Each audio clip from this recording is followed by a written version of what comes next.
Alright, hello everyone, this is Scott, and today I'll be basically addressing or giving my opinion on a thought, and it was just Adblock in general. What do I think of Adblock? It's something that's very controversial. It's a very controversial topic, especially with people who are not publishers versus the people that are, and it gets a lot of heat. There was even a legal fight for it back a couple years ago, and still the publishers are saying that it should not be legal. I do have a stance, and of course I'm going to lean towards it. I don't think Adblock should be around.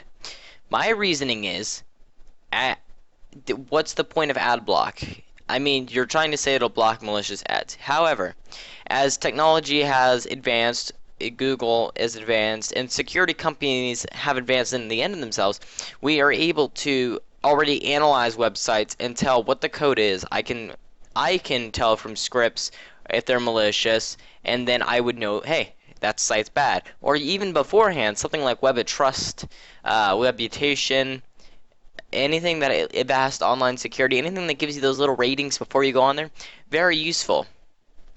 But then they argue, oh, it's meant to block malicious ads. Well, Web of Trust basically there's always an argument on Web of Trust, and that is, well, what classifies an ad as bad? Some people will say all advertisements are bad and they all contain tracking. Well, tracking cookies are not technically malicious. They're not malicious according to any antivirus companies as long as they're from a reliable source.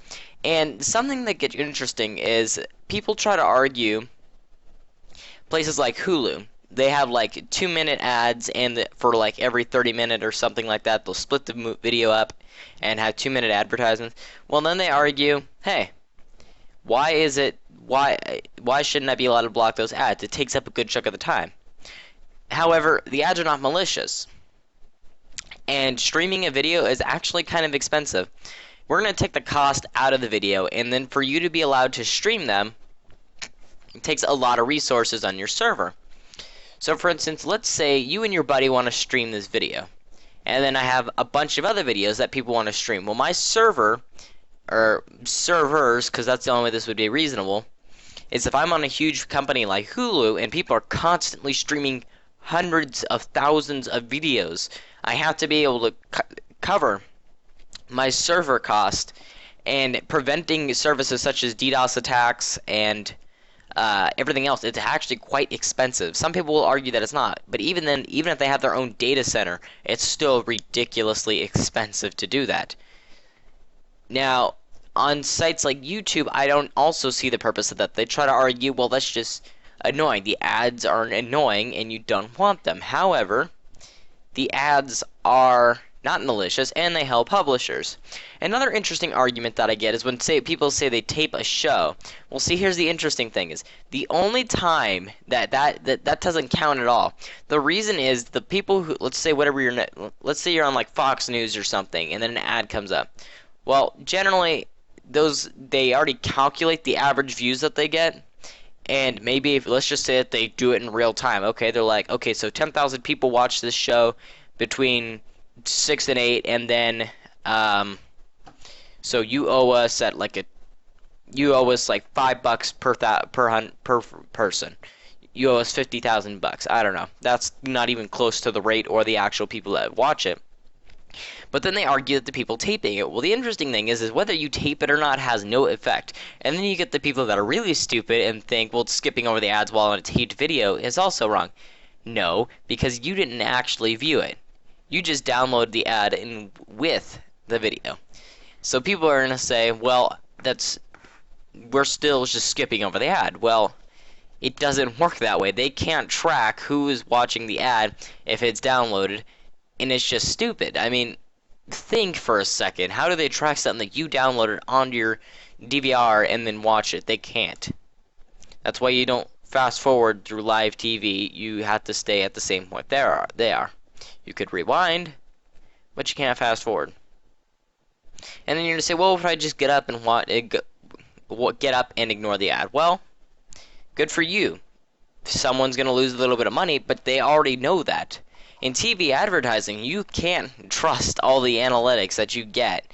I mean, no matter how much effort you put into trying to analyze who watches them, about how often, or the percentage of people that leave. You're not going to ever be 100% accurate. The only thing you can be sure of is the amount of the connections that's coming into your network or broadcasting center, and then that's coming back and sending them the data. That's the only numbers you can rely off of.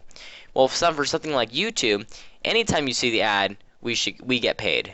And then they argue, well, Adblock is just better. You have to watch like 5 seconds of the advertisement before you can skip it. I mean, it's 5 seconds, dude, and then they get paid. Now, I don't care if anyone like here uses it. I mean, it's just when people try to argue that using it is right is when I'll have an issue, because it's not right in the sense that you're doing nothing except for basically taking without giving back. There we go. That's something that I've always come back to the point.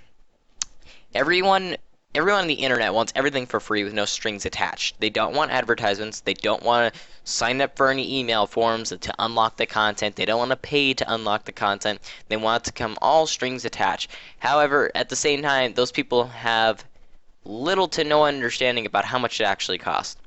There was a study done, and I don't remember what the exact percentages are, but about 90% of the people on the internet view content.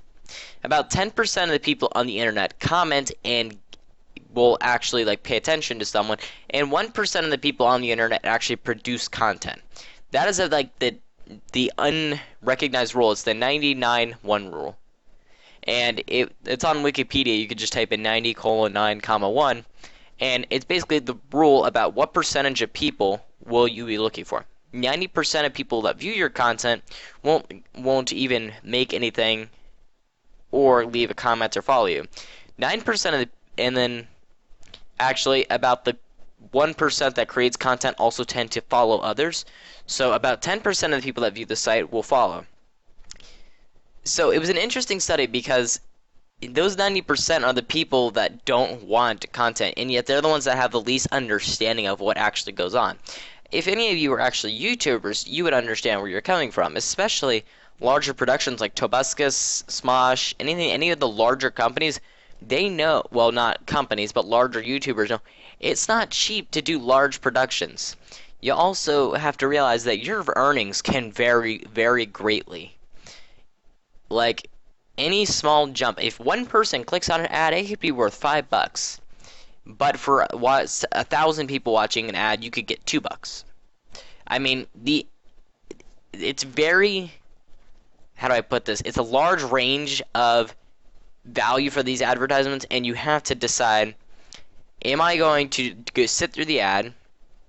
Am I going to click the ad, or am I just going to ignore them completely through Adblock? And personally, I have no resentment towards those that use it, but I do have an issue, and people try to argue that it's right because the internet is not free. Whoever told you the internet was free, they lied to you. No, there's nothing on the internet that could be free, because it has to cost someone something. Even if you set up your own server at home and try to do it, you have to pay for your bandwidth through your internet company, and you better hope that they don't catch on to you, because you may be violating like a personal plan, then you have to upgrade to a business plan, which is a lot more money. But that's kind of my thing. And if you want to give a quick summary, I won't resent those who use it. I don't personally use it because I come through the side of the publisher and I understand where people come from, but I don't resent anyone who uses it. So if you're a publisher, let me know what you think in the comments below about the topic and whether you've used it and if you think that it's right. Remember, some people are going to argue that some of the ads are malicious, but antivirus technology has advanced far enough for that to no longer be much of an issue. So thank you very much for watching. Please stay tuned for the video. If you have any questions, please feel free to ask them in the comments below. And goodbye.